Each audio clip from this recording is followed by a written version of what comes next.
안녕하세요. 오늘은 정말 빠르게 변화하는 이 스테이블 코인의 세계 그 속으로 한번 같이 들어가 보겠습니다. 최근에 나온 뉴스들 또 분석 보고서, 입법 소식까지 정보가 정말 많은데요. 저희가 여기서 당신에게 꼭 필요한 핵심만 쏙쏙 뽑아 드릴게요. 네, 맞습니다. 목표는 아주 명확해요.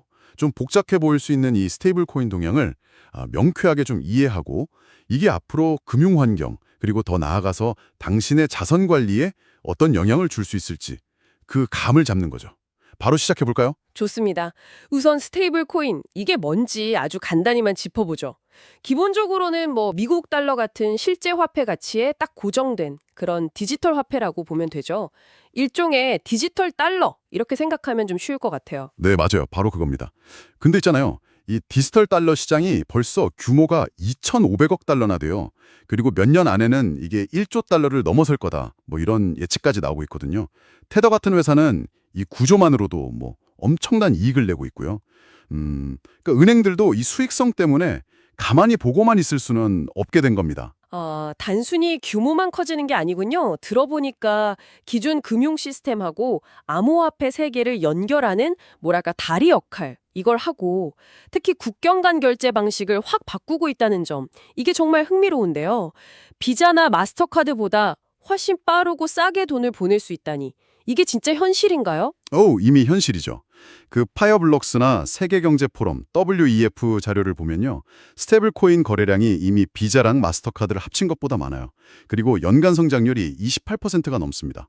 이건 그냥 기술 시현 수준이 아니라 실제 금융의 흐름 자체가 바뀌고 있다는 아주 강력한 신호죠. 뭐랄까 조용한 혁명이랄까요? 그런 큰 흐름 속에서 최근에 가장 주목할 만한 변화는 역시 미국 상원에서 통과된 그 지니어스 법안 이걸 빼놓을 수 없겠죠. 이건 정말 중요한 분기점이 될 것 같은데요. 네, 매우 중요합니다.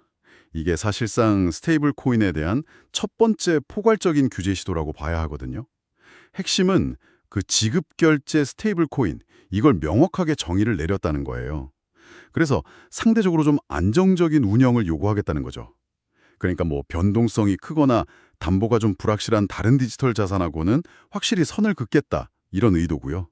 그리고 또 하나, 은행 말고 다른 기관들도 연방 규제 아래서 발행할 수 있게 길을 열어주되 반드시 1대1 비율로 현금이나 단기 국채 같은 안전자산으로 준비금을 갖춰야 하고 매달 이걸 투명하게 증명하도록 의무화했어요. 예전에 왜 일부 스테이블 코인 무너질 때 준비금 부족 문제가 있었잖아요. 그걸 막으려는 조치죠. 아, 그랬군요. 물론 논란도 없진 않았죠. 소비자 보호가 좀 미흡하다거나 아니면 특정 기업 혹은 트럼프 전 대통령 같은 정치적 인물에게 유리할 수 있다는 비판도 있었고요. 하지만 어쨌든 결국 상원 문턱은 넘었습니다. 이제 하원으로 공이 넘어간 상황이고요. 그렇죠. 이런저런 논쟁에도 불구하고 이 법안 통과 자체는 스테이블 코인 운영의 불확실성을 크게 줄여주고 제도권 금융으로 들어오는 길을 열었다는 점에서 그 의미가 정말 큽니다. 규제가 이렇게 명확해지니까 JP모건 같은 진짜 거대 은행들도 움직이기 시작하는군요. JPMD라는 상표 출연. 이게 단순히 그냥 한번 탐색해보는 걸 넘어서 자체 스테이블 코인을 진짜 발행하고 더 나아가서는 기존 결제 시스템에 대한 어떤 본격적인 도전의 시작. 이렇게까지 봐야 할까요? 충분히 그렇게 해석할 여지가 있습니다. JP모건뿐만 아니에요. 프랑스의 소시에트 제네랄도 USD 스테이블 코인 출시를 앞두고 있고 페이팔은 이미 PYUSD 발행해서 스텔라 네트워크 기반으로 국경간 송금 시장을 노리고 있죠. 그리고 월마트나 아마존 같은 유통공룡들도 그 비싼 카드 수수료 좀 아껴보려고 자체 발행을 계속 저울질하고 있다는 얘기도 들리고요.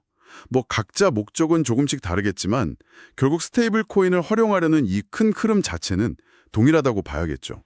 듣다 보니까 궁금해지는데요. 그래서 이게 당장 제 지갑이나 결제 방식에 구체적으로 어떤 변화를 가져올 수 있을까요? 예를 들면 그 코인베이스가 아멕스랑 제휴한 카드 같은 거 있잖아요. 이런 것처럼 암호화폐를 좀 더 쉽게 사용하고 또 보상받는 방식들이 더 늘어날 겁니다. 지갑 사용 자체는 더 간편해지겠죠. 하지만 이게 또 동전의 양면 같은 건데요. 거래 추적이나 자산 동결 같은 중앙화된 통제 가능성에 대한 우려도 동시에 커질 수 있습니다. 그리고 또 하나 주목할 현상은 자금이 점점 은행 계좌가 아니라 암호화폐 지갑으로 이동하고 그 지갑에 머무는 시간이 점점 더 길어질 거라는 점이에요. 투자 관점에서 보면 스테이블 코인 공급량 자체가 시장 유동성을 보여주는 어떤 지표로도 쓰이고 이번 지니어스 법원 통과에 대한 기대감은 확실히 시장에 좀 긍정적인 영향을 준 것 같네요. 네, 그렇습니다. 특히 이더리움, 솔라나, 스텔라 같은 플랫폼들은 스테이블 코인 발행과 사용이 늘면서 직접적인 수혜가 예상되죠. 그 스테이블 코인 시장 점유율 변화로 시장이 과열됐는지 아니면 침체인지 읽으려는 시도도 있긴 한데 그건 사실 시장이 좀 극단적인 상황일 때 더 유용한 지표라고 봐야 하고요. 현재로서는 지정학적 불안 같은 외부 변수가 시장 변동성에 더 큰 영향을 주고 있다는 점도 좀 고려해야 합니다. 네, 정리를 좀 해보자면 이제 규제의 틀이 어느 정도 잡혀가고 있고 전통적인 금융 강자들도 본격적으로 뛰어들면서 스테이블 코인이 단순히 결제 수단을 넘어서서 금융 인프라 그 자체를 흔들 수 있는 그런 잠재력을 보여주고 있다. 이렇게 요약할 수 있겠네요. 여기서 마지막으로 한번 던져볼 질문은 이겁니다.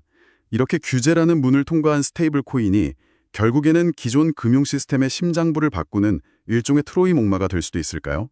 이것이 가져올 진짜 변화의 모습은 과연 무엇일지 앞으로 계속해서 주목해 볼 필요가 있겠습니다. 당신은 어떻게 생각하시나요?